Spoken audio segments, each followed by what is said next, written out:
Our first guest tonight is an Emmy-nominated actress you know from Friday Night Lights, Nashville, and Dirty John. She stars in the critically acclaimed show The White Lotus. The first full season is streaming on HBO Max. Let's take a look. Just lift it. Push it. Oh, yes.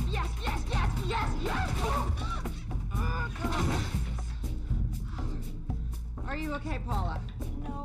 All right, I'm gonna start my Zoom. And you guys, if you're gonna stay in here, you have to be totally silent. Okay? And stay out of the frame. Mom, you look deranged. It's all right, I have a filter for that. Please welcome back to the show, Connie Britton. How are you, Connie? Hi, Seth. I'm so good. How are you? I'm wonderful. Congratulations for being in the show of the summer. The most talked about show of the summer. It must be exciting because, I feel like I'm such a fan of your work on Friday Night Lights, which I feel like is a show that people just kind of discovered maybe a little bit after the fact. It must be so fun to be in something that everybody is watching in real time. It is. It's a fascinating experience because, particularly in the world now, we're all bingers now, and it's all, it's all, there's so much conversation around the shows of the season.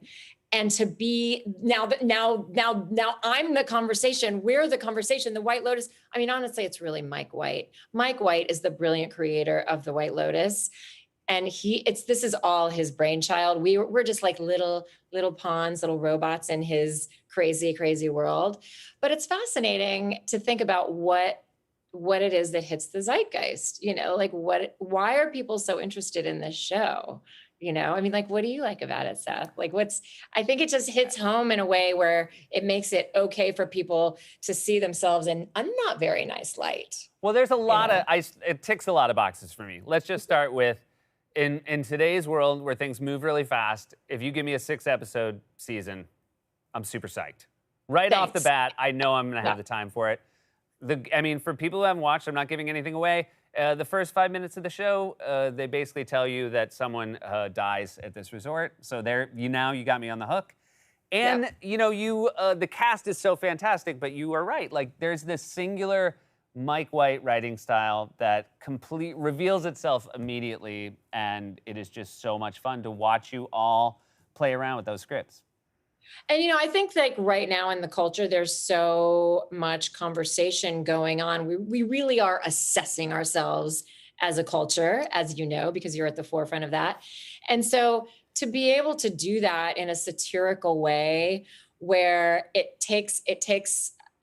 we can clearly look at these characters and see that they are, for the most part, hideous. And so we can freely look at ourselves because we have to be better than they are, and we can laugh. And that's a really good way to make a little commentary about what's happening in the world. Hideous people in pretty fantastic surroundings. You got to shoot this at the Four Seasons in Maui in the middle of a pandemic. This strikes me as maybe the best possible place to go to work. You know what? I have to agree with you. Yeah. The Four Seasons, Maui is the best possible place to go to work. And particularly in the middle of a pandemic. I was already, I'm such a huge fan of Mike White's. I was already on board, minute one. But then he said, we're shooting in Maui. And I said, you're so brilliant. You're more brilliant than I even thought you were. Yes, I will come happily and gladly. And then we got there and it's like, we'd all been in quarantine for however many months. And it's so beautiful and magical. And we had the whole hotel to ourselves for a while. And that was really amazing. And then we realized we couldn't leave. Yeah. It was weird. And I was like, COVID? You're making this weird. Yeah. How are you making Maui weird for us? What is that about? And it's like, I can't go to the waterfall if I have a day off. I can't go. No, you can't go to the waterfall on the day off. And so then it became this really hilarious thing where we were sort of like, we're in the most beautiful place in the world. And also, I want to go to the waterfall. And then, am I becoming the actual character that I'm playing? It became very meta. It was very like, it is definitely right. Because who would want to hear you complain about being trapped in Maui? At the Four Seasons in Maui, no less. Right. Turns out nobody. You play Which I the mother of teenagers who are mortified by everything you do on the show. I believe your son is 10 now. Is that an Yeah, age yep. where is he capable of being mortified by you yet? He's not there yet. Okay. Thank goodness. 10 is a really cute, good age. But I will tell you, here's what they don't tell you about where that sort of mortification comes from. And the answer is, particularly during a pandemic, television, Yeah. specifically the Disney Channel. No. Oh, yeah. Seth, there are shows on the Disney Channel, like they're called things, they're always called people's names, like Jesse or Okay. Ricky, Ricky, Dickie, and Dawn. And there might be another one in there too. Okay. And these are like these shows that like the kids love for whatever reason. Yobi will watch them on a loop over the same. And I said, "Are you watching that show again?" And he's like, "Yeah, I mean, I already watched the full season, so I'm just rewatching it." But the thing is, then he starts, you know, when we're talking, he starts talking to me in these kind of quippy ways that I can tell he's now emulating Disney Channel characters. And I'm like, this is the beginning. This is the beginning of him being. This is on you, Ricky, Dickie, and Don. This is on you, Ricky, Dickie, and Don, and Mickey Mouse.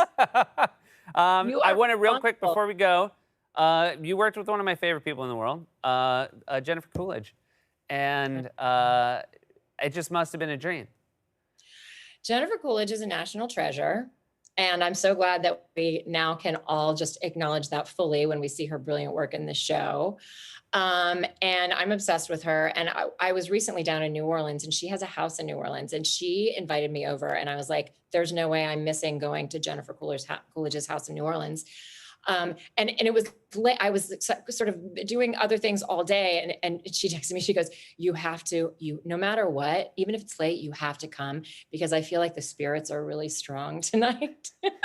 And I was like, you are right, Jennifer Coolidge. Of course I have to come if the spirits are really strong at your house.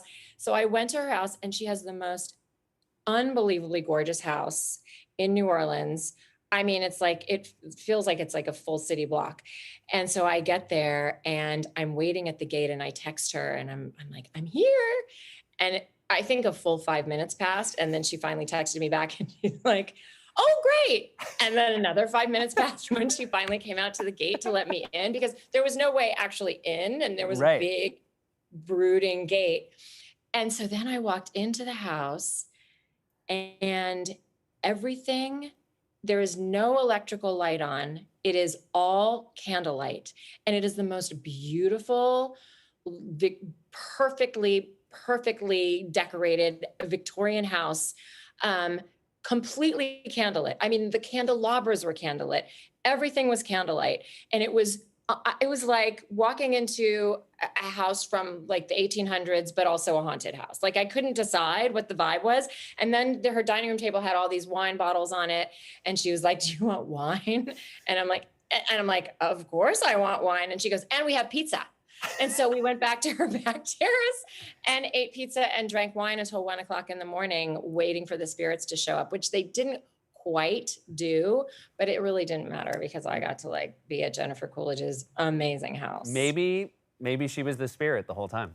She is the spirit. She is the spirit. She's a good spirit. She is the spirit, and that's the answer to the question. Yes. Congratulations so much on the show. It's always so lovely to see you, and hopefully next time you can be here in person. I know. I can't wait. I really can't wait for that. Thanks, Seth. The full first season of The White Lotus is streaming on HBO Max. We'll be right back with more Late Night.